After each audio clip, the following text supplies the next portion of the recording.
Hi everyone, कैसे हैं आप सभी। स्वागत है आप सभी का आपके अपने इस CUET हिंदी मीडियम चैनल पर। मेरा नाम है निकिता सिंह और आज मैं एक बहुत इंपॉर्टेंट वीडियो आपके सामने लेकर के आ चुकी हूँ।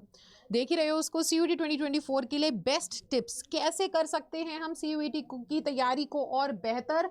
ठीक है, किस तरीके से इस बार 2024 का CUET हम क्रैक कर पाएंगे, क्या चीज़ें हैं जो अभी तक आप नहीं कर रहे हो तो आपको कर लेनी चाहिए, आपको शुरू करनी चाहिए, और ऐसी कौन सी चीज़ें हैं जो आपको और ज़्यादा ध्यान देकर के चलना पड़ेगा जिन पर। तो वो सारी चीज़ें मैं आज इस वीडियो के अंदर आपको बताने वाली हूँ। वीडियो ज़्यादा लंबी नहीं रखेंगे, बहुत ही कम समय में आपको हम बताएंगे कि भाई कैसे आप अपनी CUET की तैयारी को बेटर कर सकते हो। तो देखो, अब आपके पास ज़्यादा टाइम बचा नहीं है। अगर हम बात करें तो अब हमारे पास 20-25 दिन ही बचे हैं, ज़्यादा से ज़्यादा 1 महीना लगा लीजिए। 1 महीना बचा हुआ है और ये 1 महीना बहुत ही क्रूशियल टाइम है, बहुत इंपॉर्टेंट टाइम है, क्योंकि यही टाइम डिसाइड करेगा कि भाई CUET होगा कि नहीं होगा, ड्रीम कॉलेज में एडमिशन मिलेगा कि नहीं मिलेगा, और उसके लिए आपको बहुत मेहनत करनी पड़ेगी। तो सबसे पहले तो मैं इस टिप्स बताना चालू करूंगी, लेकिन सबसे पहले मैं आपको ये कहना चाहती हूँ कि अगर आप ये वीडियो देख रहे हो यानी कि आपके अंदर कहीं ना कहीं एक मोटिवेशन है, कहीं ना कहीं एक आग है, कहीं ना कहीं अभी भी एक होप है कि यार मैं CUET को क्रैक करना चाहता हूँ, बस मुझे एक प्रॉपर गाइडेंस मिले, मैं इस बार CUET की तैयारी बहुत अच्छे तरीके से करना चाहता हूँ। तो कैसे करनी है, सारी चीज़ें मैं आपको बताने वाली हूँ। ये वीडियो को क्लिक करना अपने आप में एक इशारा है, आपको खुद समझना चाहिए कि yes you want to do it then you can do it. अगर आप करना चाहते हो तो आप कर भी सकते हो। कैसे करना रहेगा, देखो सबसे पहली चीज़ ना ये समझ के चलो कि ये 1 महीना है। अब ना भूल जाओ जितने भी दिमाग में चीज़ें आती हैं कि यार घूमना है, फिरना है, बाहर जाना है ना। अभी तो 12वीं के पेपर खत्म हुए थे, इसके अलावा अभी मैं एकदम से पूरे दिन पढ़ने लग जाऊं, कैसे पॉसिबल है यार। मुझे अपना भी टाइम चाहिए। कोई मी टाइम नहीं है, कोई यू टाइम नहीं है, कोई वी टाइम नहीं है, अब केवल स्टडी टाइम है। 1 महीना है, बहुत बढ़िया से तैयारी करनी है। ठीक है, दिन रात एक करना होगा, तब जाकर के ये एग्जाम क्रैक होगा। ठीक है, तो सबसे पहले तो अपने आप के अंदर वो दृढ़ निश्चय, वो डिटर्मिनेशन आपके अंदर होनी चाहिए। ठीक है, आपके अंदर वो फोकस आपको लेकर के आना है, एंड कंसिस्टेंसी। बस इन 3 चीज़ों के साथ अपने माइंड को बहुत स्ट्रांग कर लो दिमाग से। ठीक है, अपने दिमाग को बहुत ज़्यादा आपको क्या कर लेना है, अटल कर लेना है, और उसको ले आना है इस पोजीशन पर कि वो बस सामने क्या देखे, वो सीधा सीधा देखे कि भाई मेरे को 15 मई को जो मेरा पेपर शुरू होने वाले हैं CUET के, उसको क्रैक करना है। उसके लिए आपको कंसिस्टेंटली जो अब मैं चीज़ें बताने वाली हूँ वो अगले 1 महीने के लिए करते रहने पड़ेंगे, तब जाकर के आपका फॉर श्योर गारंटीड CUET यार क्रैक होगा, बहुत अच्छी तैयारी होगी। तो शुरू करते हैं हम उसको जानने से। ठीक है, तो देखो सबसे पहले बेस्ट टिप क्या है, इवैल्यूएट योरसेल्फ यार, है ना। ये तो आपको देखना पड़ेगा भाई तुम्हारी कितने तुम्हारी नाव कितनी पानी में डूब रही है। ठीक है ना, वो नाव, या क्या कहते हैं कि हम कितने पानी में है ना, हम कितने पानी में है, नाव नहीं, हम कितने पानी में है। तो वो आपको जानना पड़ेगा, वो आपको देखना ही पड़ेगा कि भाई तुम कितने पानी में हो ना, कितना ज़्यादा तुम्हारी जो हालत है वो अभी ख़राब है, कितनी हालत सुधारने की ज़रूरत है। इवैल्यूएट योरसेल्फ, ये हम कैसे करते हैं, है ना, ये हम कैसे कर सकते हैं, मैं अपने आप को इवैल्यूएट कैसे कर सकता हूँ, यानी कि मैं अपनी तैयारी कितनी अच्छी हो रखी है उसका पता कैसे लगा सकता हूँ। तो वो आप पता केवल इस तरीके से लगा सकते हो कि आपको कुछ करने की जरूरत नहीं है, सिर्फ उठा करके प्रीवियस ईयर क्वेश्चन पेपर लगाने की कोशिश करो, या अगर कुछ नहीं हो रहा है तो बेटा 12वीं क्लास के प्रीवियस ईयर क्वेश्चन पेपर और इस साल का पेपर लगाने की कोशिश करो। क्यों, डोमेन तो आप वही दे रहे हो ना, डोमेन में आपने जो सब्जेक्ट्स चुने हैं वो तो वही सब्जेक्ट्स हैं ना जो आपने कहीं ना कहीं 12वीं में पढ़ रखे हैं। तो बस अब उन्हीं को उठाओ, उन्हीं क्वेश्चन पेपर को उठाओ, 12वीं वाले क्वेश्चन पेपर उठा लो, वरना वो ना हो सके तो सैंपल पेपर उठा लो, है ना, वरना फिर आप इस बार के हमारे CUET के जो पुराने सालों के पेपर हैं उनको उठा लो, सॉल्व करके देखो। अब 1 महीना बचा है तो अब आपको पता चलना चाहिए कि कितने पानी में हो तुम, कितनी तैयारी अच्छी हो रखी, कितनी और अच्छी करने की जरूरत है। सो वो आपको करना पड़ेगा। पहले आपको अपने आप को एक नंबर पे खड़ा करना पड़ेगा कि आउट ऑफ 5 अपने आप को ना रैंकिंग दे करके देखो कि भाई 5 में से मैं अपने आप की अपनी तैयारी को कितने स्टार्स दे सकता हूँ।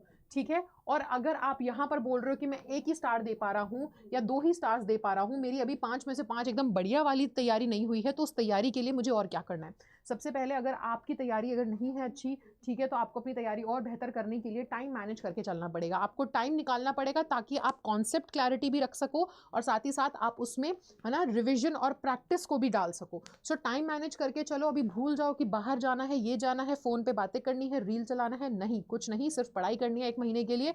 ठीक है, सो टाइम मैनेज करके चलिए, और टाइम के अंदर सारी चीज़ें, भाई तुमने अगर 2 सब्जेक्ट्स के पेपर देने हैं, या तुमने 4 सब्जेक्ट्स के पेपर देने हैं, या तुमने 3 सब्जेक्ट्स के पेपर देने हैं, टाइम इस हिसाब से मैनेज करो। वो आपके ऊपर है, वो टाइम टेबल आपको बनाना पड़ेगा कि जिस तरीके से आप उन सभी सब्जेक्ट्स को बराबर तरीके से, है ना, टाइम दे सको, उन सभी को उनको सभी को बराबर तरीके से टाइम दे सको, उन सभी का रिवीजन हो सके, उन सभी की प्रैक्टिस हो सके।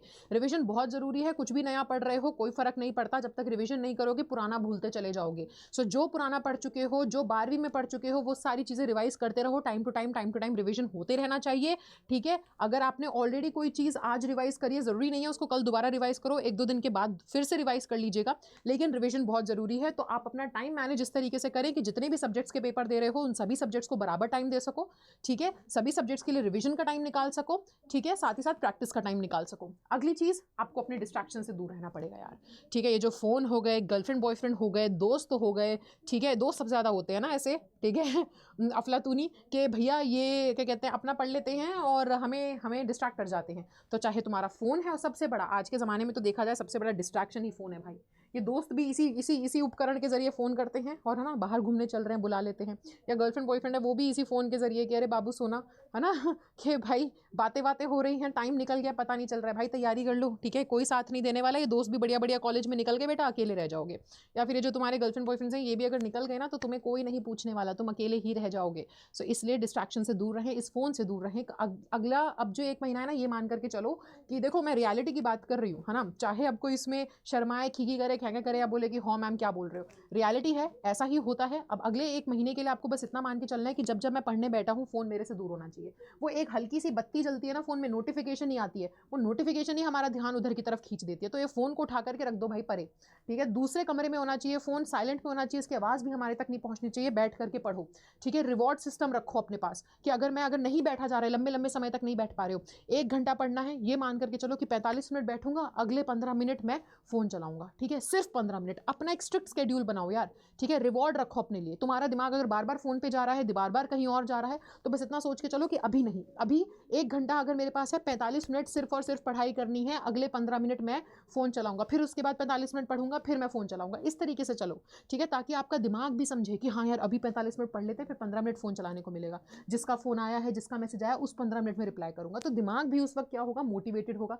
क्योंकि उसको ना वो रिवॉर्ड का लालच होगा कि अभी 45 मिनट पढ़ लिया तो 15 मिनट में फ़ोन चला सकता हूँ। तो इस तरीके से अपनी ब्रेन की वायरिंग करके चलो, ठीक है। इस तरीके से आप लंबे टाइम तक भी बैठ पाओगे। 15-15 मिनट का गैप लो, पर ध्यान रखना है 15 मिनट का गैप ना, है ना, 1-2 घंटे में नहीं बदलना चाहिए, 15 मिनट, ठीक है, टाइम के साथ कि 15 मिनट हो गए, अब फ़ोन रखता हूँ, अब अगले 45 मिनट पढ़ूंगा, फिर उसके बाद 15 मिनट का गैप लूंगा। तो इस तरीके से आप लंबे टाइम तक भी बैठ सकते हो और धीरे धीरे आपको पता चलेगा कि एक 45 मिनट की जगह आप 1-1 डेढ़ घंटा बैठ पाओगे, है ना। तो फिर आपको पता ही नहीं चलेगा 45 मिनट कब में निकल गए। तो इस तरीके से आपको चलना है। तो डिस्ट्रैक्शंस को अपने से बहुत दूर रखें, ठीक है, एक प्रॉपर तरीके से एक रिवॉर्ड सिस्टम बनाएं अपने लिए और उससे आगे चले उसके साथ। अगला है mock test and know your syllabus. भाई अपना सिलेबस जानो, क्या है सिलेबस, ये आपको CUET की ऑफिशियल वेबसाइट पर मिल जाएगा। सिलेबस जानो, उस हिसाब से तैयारी करनी चालू कर दो, मॉक टेस्ट लगाओ ज़्यादा से ज़्यादा। कब तक कॉन्सेप्ट पढ़ते रहोगे यार, सिलेबस आपको पता होना चाहिए। सिलेबस की कॉपी निकाल करके अपने सामने रखो, नहीं है तो फिर उसको लिख लो अपने सब्जेक्ट्स के सिलेबस को, ये पेपर देने वाला हूँ, इसका ये सिलेबस है, सिलेबस लेकर के रखो, सिलेबस लिख करके रखो। सिलेबस लिखने के बाद आप मॉक टेस्ट लगाओ ज़्यादा से ज़्यादा। मॉक टेस्ट भी एक जरिया है ना, जो आपको बताएगा कि यार तुमने पढ़ा हुआ कितना अच्छे से तुम्हारे दिमाग रिटेन कर पा रहा है। तो मॉक टेस्ट लगाओगे, तुम्हें खुद पता चलेगा कि कौन से दिक्कत, कहाँ किस एरिया में दिक्कत आ रही है। तुमने मॉक टेस्ट लगाया, तुम्हें पता चला कि तुमने ये सारे क्वेश्चंस करे और एक ही तरीके का क्वेश्चन बार बार गलत हो जा रहा है, तो पता चलेगा कि यार वो कॉन्सेप्ट वीक है मेरा। उस कॉन्सेप्ट पे जाता हूँ, उसको और क्लियर करता हूँ, देखता हूँ उसमें क्या दिक्कत आ रही है, क्या कन्फ्यूजन है, सवाल क्यों नहीं लग पा रहे। तो एक बहुत अच्छा जरिया है अपने आप को इवैल्यूएट करने का, मॉक टेस्ट वगैरह। सो ये सारी चीज़ें करो। एंड लास्ट टिप और सबसे इंपॉर्टेंट टिप कि revision and practice is must. इसके बिना CUET क्रैक नहीं हो सकता। रिवीजन इसलिए ज़रूरी है क्योंकि जो भी सीख रहे हो वो कुछ भी याद नहीं रहेगा जब तक रिवीजन नहीं होगा। और प्रैक्टिस, भाई तुम्हारे पास इतनी अच्छी प्रैक्टिस हो जानी चाहिए अब तक ना, इतनी बढ़िया प्रैक्टिस होनी चाहिए कि सवाल देखते के साथ, है ना, सवाल देखते के साथ तुम्हारे टिप्स पे, डेरिवेशंस हो, फॉर्मूलाज हो, जितने भी रूल्स वगैरह है टिप्स पर होनी चाहिए। इतने सवाल लगा चुके होने चाहिए अब तक तो तुम लोग, है ना। और 1 महीने में इतने सवाल लगा लो कि अब तुम्हें लगे पेपर देने जब जाओ तो तुम बोलोगे अरे यार ये वाला सवाल, इसके अंदर ये लॉजिक है, ये रूल है, ये डेरिवेशन है, ठक ठक ठक ठक ठक आंसर होते चले जाए, ठीक है। सो प्रैक्टिस बहुत ज़रूरी है। इसको ये मान करके चलो कि प्रैक्टिस ही है जो तुम्हारी ये भैया CUET की नैया पार करवाएगा। तो अब 1 महीना बचा है, 1 महीने के अंदर इस तरीके से तैयारी करने को तैयार हो, तब जाकर के CUET क्रैक होगा। और अगर अभी ये वीडियो देखते के साथ ही तुम सोच रहे हो कि यार ये तो बहुत मुश्किल है, ये तो मैं नहीं कर सकता, तो छोड़ दो, फिर आप भूल ही जाओ। फिर ये 1 महीना ना अपने आप को झूठा दिलासा मत दो। और ये हल्का बहुत तैयारी कर रहे हो और फिर जाकर के फेल हो जा रहे हो, उसका कोई मतलब ही नहीं है, है ना। तो पूरे पहले सबसे पहले यहाँ से माइंड से स्ट्रांग हो, फोकस्ड हो, डिटरमिन्ड, और साथ ही साथ कंसिस्टेंसी। भाई ये नहीं कि एक दिन तो इसको फॉलो कर लिया टिप्स को, ये आपको पूरे 1 महीने के लिए फॉलो करना है, और 1 महीना पता भी नहीं चलेगा कितनी जल्दी निकलेगा। सो कंसिस्टेंसी बहुत ज़रूरी है। रोज़ाना इन चीज़ों को फॉलो करो, लगे रहो, डटे रहो, CUET ज़रूर क्रैक होगा। और साथ ही साथ देखो, इसमें आप अकेले नहीं हो, मैं दोबारा से बोल रही हूँ, ठीक है। आपके लिए बहुत ज़रूरी है कि कोई गाइडेंस देने वाला इंसान हो, एंड अगर अभी तक आपने तैयारी शुरू नहीं करी है तो आप तैयारी शुरू कर दीजिए। अभी हम लोग अड्डा 24/7 की टीम लेकर के आई है प्रतिज्ञा बैच, प्रतिज्ञा 2.0, जो कि क्रैश कोर्स है, जिसमें आपका पूरा सिलेबस से लेकर के, प्रैक्टिस से लेकर के, मॉक टेस्ट से लेकर के, आपकी PYQ से लेकर के, ई बुक्स वगैरह सब कुछ आपको अवेलेबल होने वाली है, गाइडेंस अवेलेबल होने वाली है, क्लासेस सारी मिलने वाली हैं, लाइव प्रैक्टिस होने वाली है, सब कुछ होने वाला है एक बहुत ही मिनिमम अमाउंट में।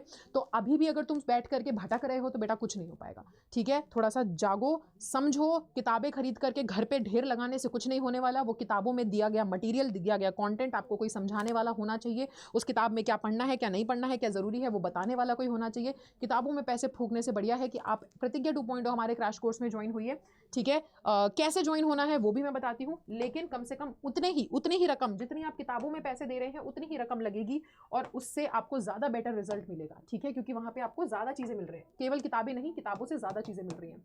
अड्डा 24/7 का ऐप डाउनलोड किया है तो बहुत बढ़िया, नहीं किया है तो आपको जाकर के अड्डा 24/7 का ऐप डाउनलोड करना है। जैसे ही आप ऐप डाउनलोड करेंगे, यहाँ ऊपर लिखा होगा ऑल कोर्सेज। ऑल कोर्सेज पे जाने के बाद आपको यहाँ पर UG और PG एंट्रेंस एग्जाम दिखेगा। इस पे क्लिक करने के बाद ये आएगा CUET UG Hindi medium. Hindi medium के छात्र हिंदी मीडियम क्लिक करें, इंग्लिश मीडियम के बच्चे CUET UG पे क्लिक कर लें, ठीक है ना। जैसे ही आप, जैसे अगर हिंदी मीडियम का कोई बच्चा है वो हिंदी मीडियम पे क्लिक करता है, आपके पास यहाँ ऑप्शंस आते हैं साइंस, आर्ट्स, या फिर केवल अगर आप जैसे BHU वाले बच्चे हैं केवल लैंग्वेज और GT देना पड़ता है। आपको कुछ नहीं करना है, आपको जा करके केवल इस पर क्लिक करना है। प्रतिज्ञा बैच भी अवेलेबल है, प्रतिज्ञा 2.0 भी अवेलेबल है, ठीक है। ये लेटेस्ट आया है अभी क्रैश कोर्स, इस पे जाकर के क्लिक करें, और क्लिक करने के साथ आपको यहाँ पर ये बैच जो है वो 2000 का है, लेकिन अगर आप ऑफर लगाते हैं, अभी हमारा नवरात्रि स्पेशल डिस्काउंट भी चल रहा है, तो वो तुमको और हेल्प करेगा, ठीक है। तुम्हारी इतने ज़्यादा पैसे भी खर्च नहीं होंगे और तैयारी भी बेहतर होगी। बस याद रखें कि आप लोगों को क्या करना है, आपको कोड यूज़ करना है, एंड जितने भी स्टूडेंट्स हैं उन सभी को ये कोड तो रट जाना चाहिए, Y830 Y830। तो जितने भी मेरे स्टूडेंट्स हैं वो तो एक बार जरूर कमेंट सेक्शन में बता देंगे कोड क्या है मेरा, Y830, ठीक है ना। सो इस कोड को अप्लाई करते के साथ ही ये जो बैच है वो आपको 1500 रुपये का पड़ जाएगा, ठीक है। 1500 का ये बैच आपको पड़ेगा। सो ये कोड ज़रूर याद रखें। कोड क्या है, कोड है Y830, और करो यार अपनी तैयारी शुरू, ठीक है। 1 महीना बचा है, टीचर्स बहुत एक्साइटेड हैं, बहुत खून पसीने की मेहनत लग रही है, लेजिट खून पसीने की मेहनत लग रही है ठीक है ना। सो सारी मेहनत लग रही है और दिन रात एक कर रहे हैं हम लोग, ताकि आपका CUET क्रैक हो सके। और अगर अभी तक आप बैचेस में नहीं जुड़े हैं तो फिर आप बहुत कुछ मिस आउट कर रहे हो, आप एक बहुत अच्छे करियर को मिस आउट कर रहे हो, ठीक है। एक अपॉर्चुनिटी एक बहुत अच्छी है आपके पास कि अभी भी आप तैयारी बेहतर कर सकते हैं। So don't waste this opportunity, क्योंकि मैं जानती हूँ अभी नहीं तो कल सही, कल दुगने दाम में। अभी आंखें नहीं खुली हैं, अभी लग रहा है कि अरे कौन इतने पैसे देगा, ये है वो है, बहुत महंगा है, लेकिन देखो है ना, कोई भी चीज़ अगर मुफ्त की आती है ना उसकी उतनी इज्जत भी नहीं होती है। एंड जाहिर सी बात है प्रॉपर कोचिंग ही आपको कहीं पे लेकर के जा पाएगी, आप भी जानते हो। ये बहुत बहाने हैं, इनसे बाहर निकलो। एक अच्छी इन्वेस्टमेंट है, अपने ऊपर खर्च कर रहे हो, जिसमें से रिजल्ट अच्छा मिलेगा, जिसके आपको करियर आपका बेटर होगा। सो इसको ध्यान से देख करके चले, ठीक है ना। और क्लासेस में जुड़े, और मैं आपसे मिलूंगी हमारे क्लासेस में। तो तब तक के लिए bye bye, take care and thank you so much guys.